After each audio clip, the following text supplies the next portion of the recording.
Looks like Tunagdemir has some sort of coffee house type of system worked out where he has like threats of e5, but it looks pretty bogus. Bishop h6. This was my plan. This has the look of a kind of choreographed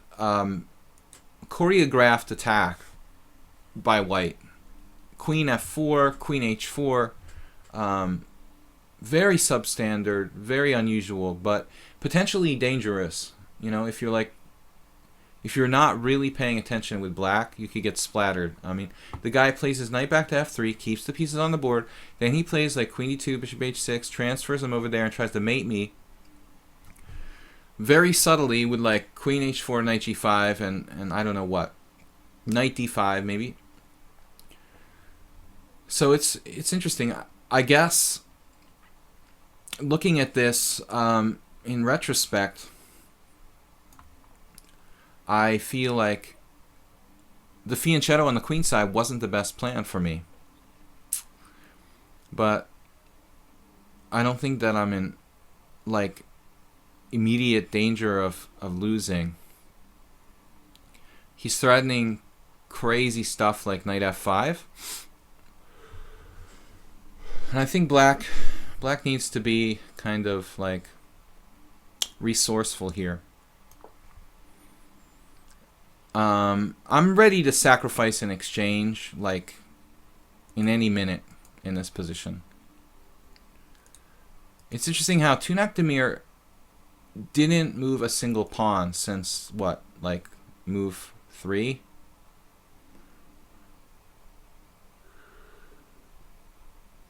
You can edit it out and post. It's not a YouTube video. Yeah, I can edit it out and post, but it still will be unleashed to the public. Yeah, what am I doing here now? Knight g4. Knight g4.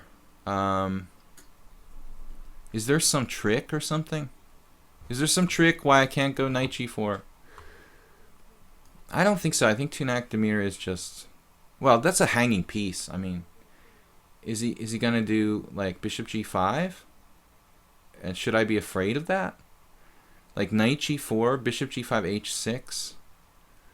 It looks kind of scary for me, but I don't see what alternative I have now at this point.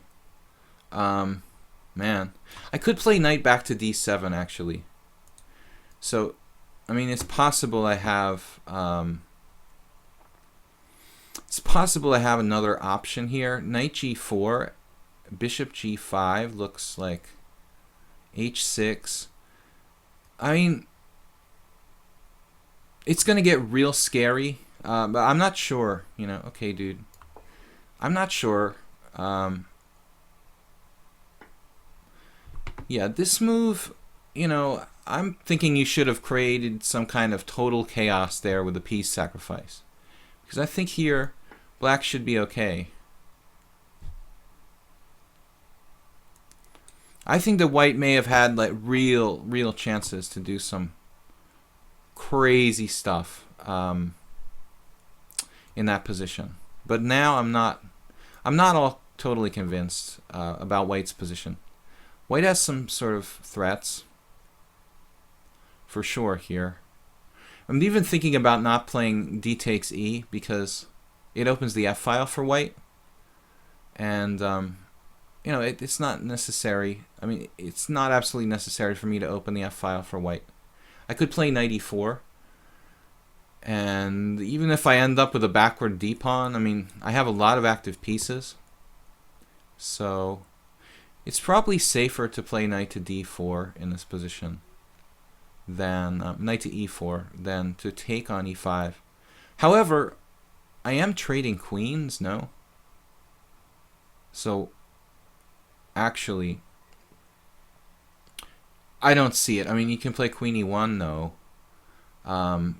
Queen e3, I can take on f4. And yeah, I really am not sure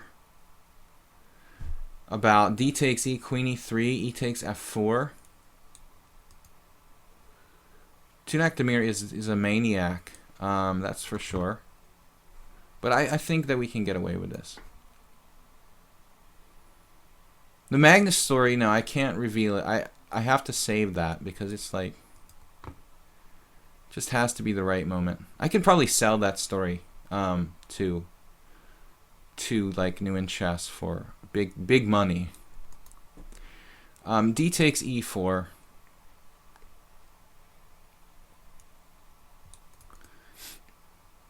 D takes E5, that is. Queen E3 now. I take on F4. Wait. Is he listening to the stream? Here?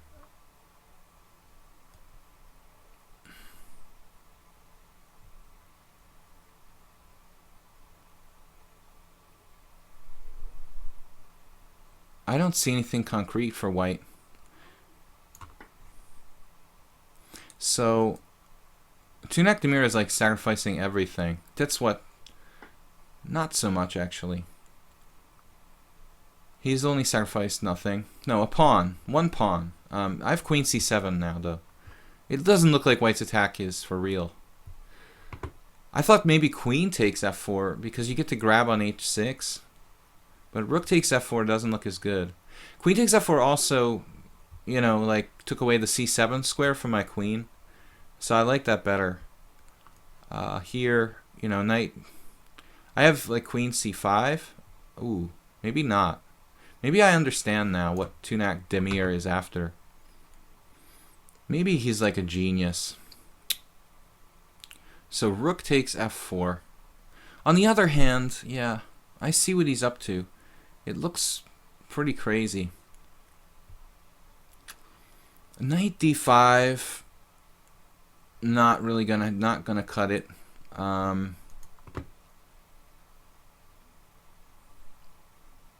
Wow. So queen c7, rook c4 is the point. My queen doesn't have any squares. I have to actually go here. But again, I mean, I'm more than happy to sacrifice in exchange. Like, whenever you want me to. Knight takes g6. I see. Okay. How can you do that? Knight takes g6. How can he do that? That is a lot of material to give up. Wow. Seriously. H takes g6. What? I think I have to take that. So Tunak Demir. Sacrificing everything. Bullet rating 1748, classical 2200, blitz 2200. It looks like a wild man. I mean, this looks too good to be true. I mean, I don't know. I guess his idea is to continue sacrificing things here. I think he has to continue sacrificing things. I mean, what else is there? But I don't know. It's a little hard to believe this can be enough for white. Queen e6 check. That I didn't expect either. That probably means it's good. Queen e6 check.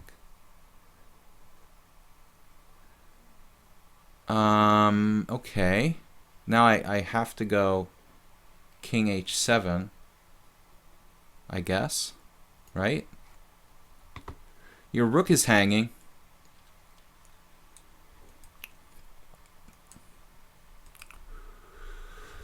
His rook is hanging. He hasn't moved a pawn since move 3. You know, you might want to keep that in mind. No pawn moves since move 3 for white. Rook takes f6 now.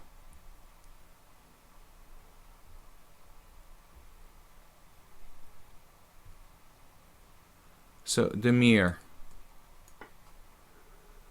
But I can play f5. If I can play f5,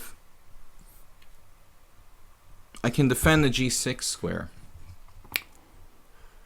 But he's starting mate, so this is kind of forced. Rook g8. Now he's going to take on b7 or play bishop to d3. Bishop d3, f5. Looks like it holds, at least temporarily. But Demir's scaring me. You know, he's really scaring me. This looks... It's a little hard to believe that anybody can play without making a pawn move since, like, move 3. Is that the case here? Move 4. He played d4. Sorry. Move 4. Okay, f5. f5. I can't believe he can play without taking the bishop on d7 either. b7. It seems like you sort of need to take a timeout to take the free piece on b7 at some point, when I might have a chance to actually, like, consolidate.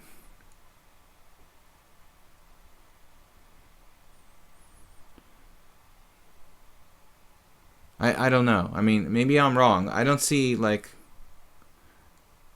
how he just wins by force without, you know, down a whole rook here. Even if rook, he can't play rook d6, so it's, I don't know. I mean, this guy is a real psychopath on the chessboard. f5, only move. I played about 5 only moves in a row. So, king d7. What's king d7? I'm lucky I'm alive here, but I mean, it doesn't seem like white should be winning by force. I don't really think I made a mistake. But he did have more interesting sacrificial possibilities earlier on. I thought, like, instead of even taking on f6, he might have been able to sacrifice a piece there. Yeah, I don't see another option, really.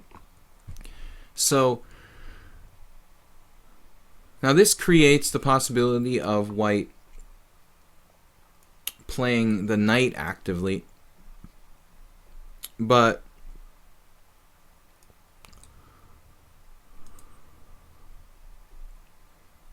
we can try to trade queens for starters.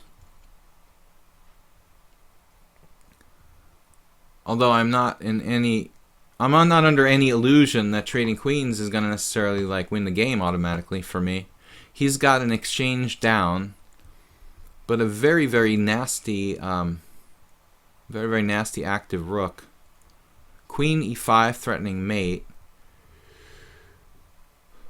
I could play queen e5 threatening mate. It doesn't actually threaten mate. That's the first problem. Yeah, he has bishop f1. Queen e8 threatening to trade queens, I guess. It's probably as good as anything. So, it looks like white has compensation. I need to, like, trade queens and move my king off the 7th rank. And, Demir. Very, very inspiring play, my friend. But I don't think I could quite do that. Knight f3, back to f3. An interesting line. I've never seen that done in the opening. Guys, check it out. He played, like, 6 knight f3. The idea of just, like, attacking with the pieces. That's truly interesting. Queen e8. Want to, like, try to, like, force his bishop back to f1 if I can with queen e1 check. Or maybe queen e3 is